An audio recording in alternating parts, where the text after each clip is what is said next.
Donald Trump and his running mate, J.D. Vance, lays blame on Democrats for rhetoric leading to the attempted assassinations. He has continuously used inflammatory rhetoric for years. Look no further than what happened at the U.S. Capitol on January 6, more than a month earlier. Trump tweeted out, "Big protest in D.C. on January 6, referring to the day Congress was set to formally certify Joe Biden's victory in the Electoral College, writing, quote, "Be there, will be wild." More than 1,000 Americans have been convicted in the January 6th attack on the Capitol. 350 trials are still pending, and the FBI continues its investigation.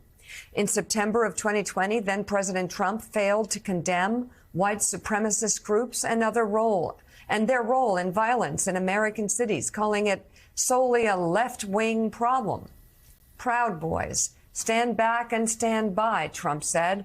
I'll tell you what, somebody's got to do something about Antifa and the left, because this is not a right-wing problem.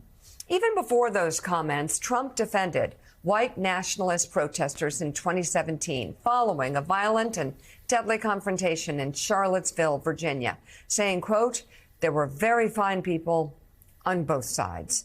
Back in 2016, when he said that his supporters are so loyal that he would not lose backers even if he were to shoot someone in the middle of downtown Manhattan. Donald Trump's continued use of inflammatory rhetoric spans nearly a decade. This is the day we take our country back.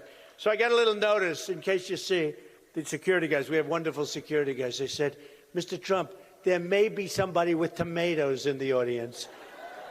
So if you see somebody getting ready to throw a tomato, knock the crap out of them, would you? Seriously. Okay? Just knock the hell. I promise you, I will pay for the legal fees. I promise. I promise. There won't be so much because the courts agree with us, too. What's going on in this country? We will fight for America like no one has ever fought before. 2024 is our final battle. It's our final battle. We're going to win that battle. We're going to turn this nation around. We're going to make America great again. America first. But it's our final battle. It's the last battle. It's the last shot at it. Because they're down the road. They've taken it down the road with corrupt elections and lots of other things. With you at my side, we will demolish the deep state. If we don't win on November 5th, I think our country is going to cease to exist. It could be the last election we ever have. I actually mean that. We don't win. I think this could be the last election we ever have. Comrade Kamala Harris, you're fired! You're fired! Get out! Get out! She shouldn't be there anyway. She got no votes. She's a threat to democracy, right? That's what they say. They always say, Donald Trump, you know, it's a soundbite for them.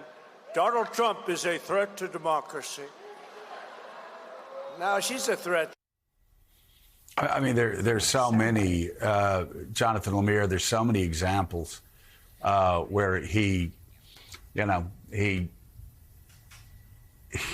during January 6th, as Peter Baker wrote in the New York Times today, he suggested that maybe Mike Pence deserved the lynching. He's talked about treason and executing chairman of the Joint Chiefs, his chairman of the Joint Chiefs, Mark Milley. He's talked about being a dictator from day one. He's talked about terminating the Constitution if that's what was required for him to overturn the 2020 election. I could go down the list. He's agreed with the idea that Liz Cheney should face a military tribunal.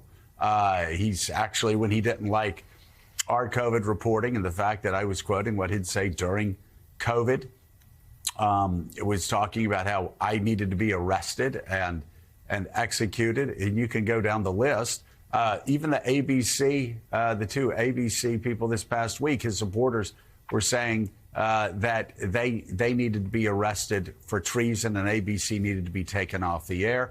I could go on for the next 3 hours. The fact that, and this is what I see people doing in sometimes the mainstream media, certainly on some of the pro-Trump stations, but also sadly on mainstream newsletters, trying to flatten out the differences and preaching this this phony moral relativism that somehow the rhetoric from the left and the right are equally inflammatory. It's grotesque. They know they're lying. And again, we could keep going down the list. Feel free to add on if you'd like. But it's been 9 years of talking about beating the hell out of people. It's been 9 years about talking about terminating the Constitution. It's been 9 years of mocking and ridiculing Nancy Pelosi's husband in his 80s for being brutalized by somebody screaming what they were screaming in the Capitol on January the 6th. Where's Nancy? Where's Nancy? And so they think they can gaslight us and say, oh, the Democrats are really the ones that are fueling the rhetoric, the violent rhetoric. It's just not true. It's an out and out lie. And I certainly hope that Democrats aren't cowed by this lie.